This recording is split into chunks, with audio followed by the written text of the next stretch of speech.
Crossing the Bar by Alfred Lord Tennyson.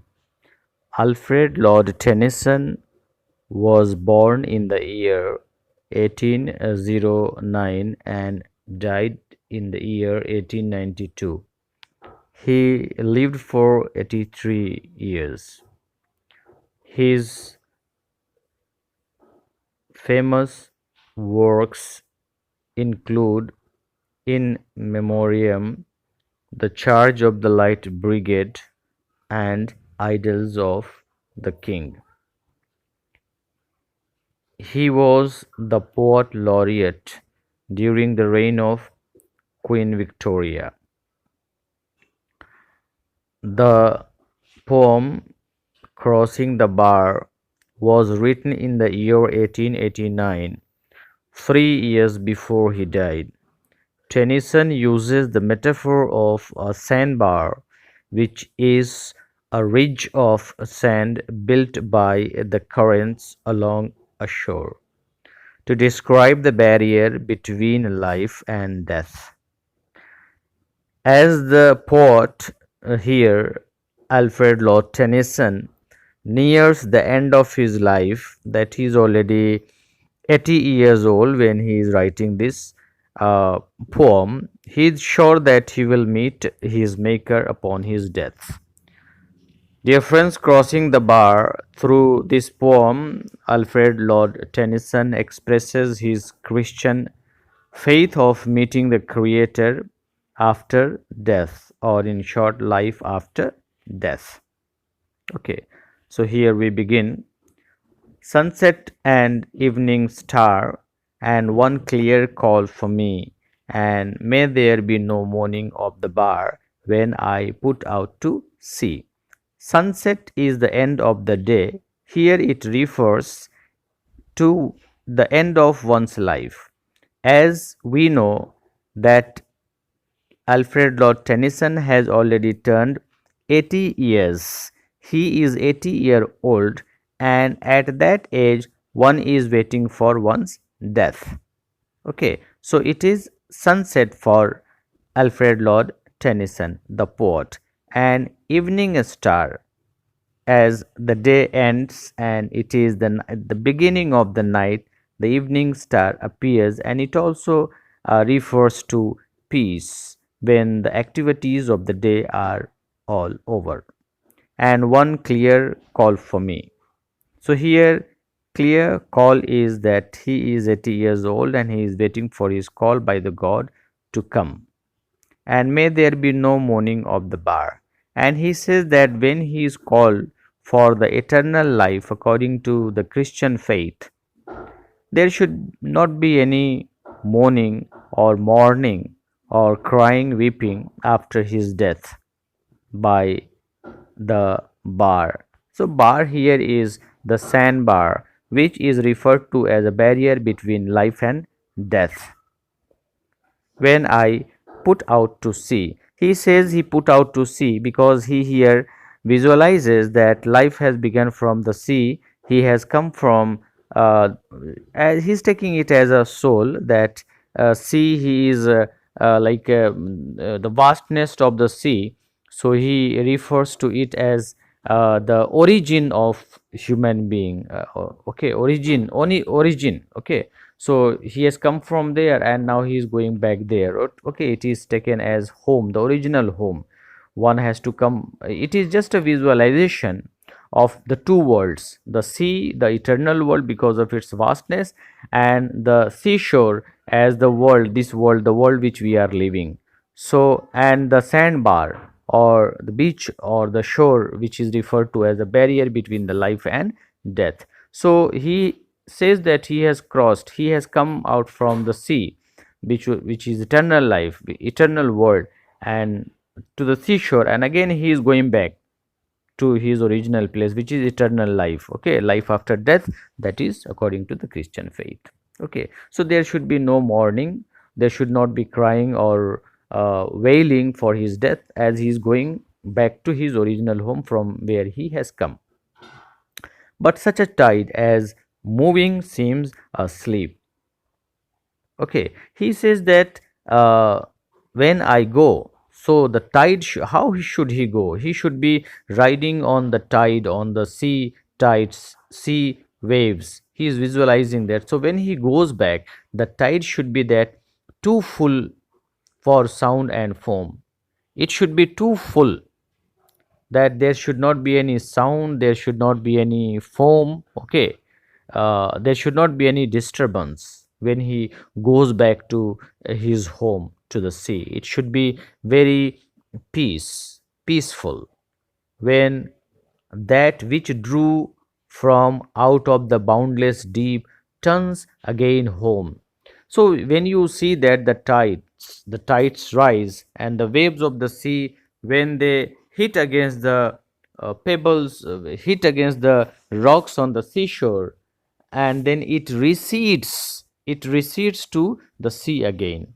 So he says that the same way as the waves of the sea hit against the shore and then they recede, go back to the sea. The same way he has come from that, the same world, the sea he is visualizing, and when he goes back to his original home, the way waves of the sea go back to the sea again, there should not be any kind of sound. When we see the waves are there, it makes some kind of sound, so he doesn't want any kind of sound when he goes back to his original uh, home. Okay, it should be quite peaceful.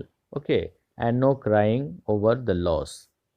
Now, twilight.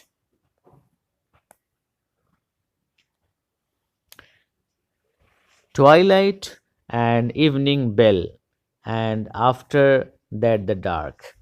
So twilight is the time when the day has ended and it is the beginning of the light, it beginning of the night, and there you can see the stars in the night. Okay, so that is the time, the beginning, the end of the day and the beginning of the night, that is twilight time. And evening bell, so evening bell here refers to that you see in European countries, in Christian country.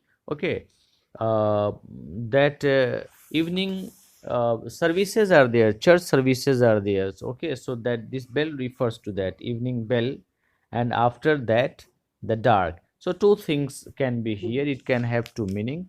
One, that the day has ended and the evening bell has rung, and so there the dark will be there.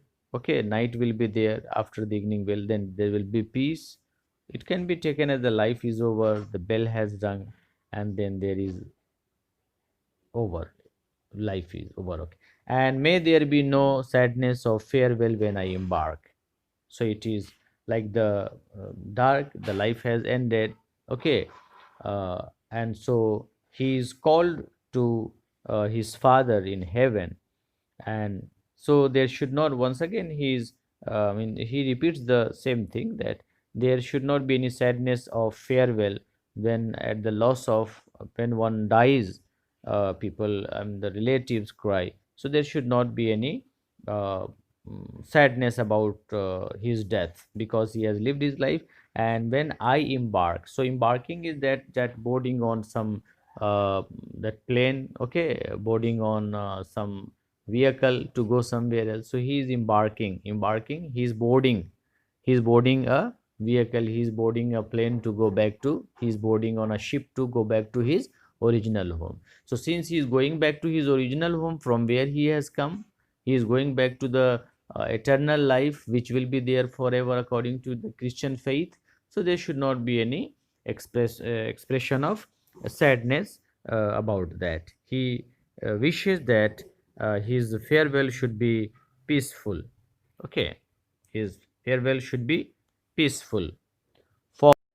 For though from out our bourne of time and place, the flood may bear me far, I hope to see my pilot face to face when I have crossed the bar.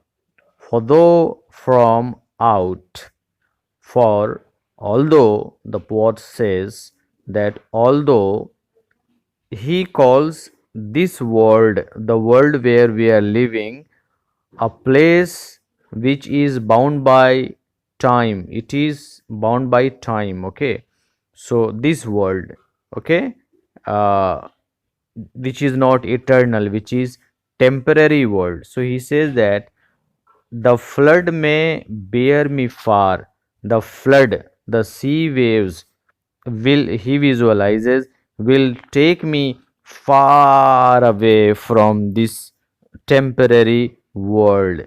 To which world he will, these waves will take away the poet far away to the eternal world where there is no barrier of time, where there is no death, where according to the Christian faith again there is eternal life or life forever. So he has the Christian faith that I hope to see my pilot face to face. The poet is hopeful that it is not a matter of loss, but it is a matter of hope that after his death he will get a chance, he will get an opportunity to meet his creator, the Lord.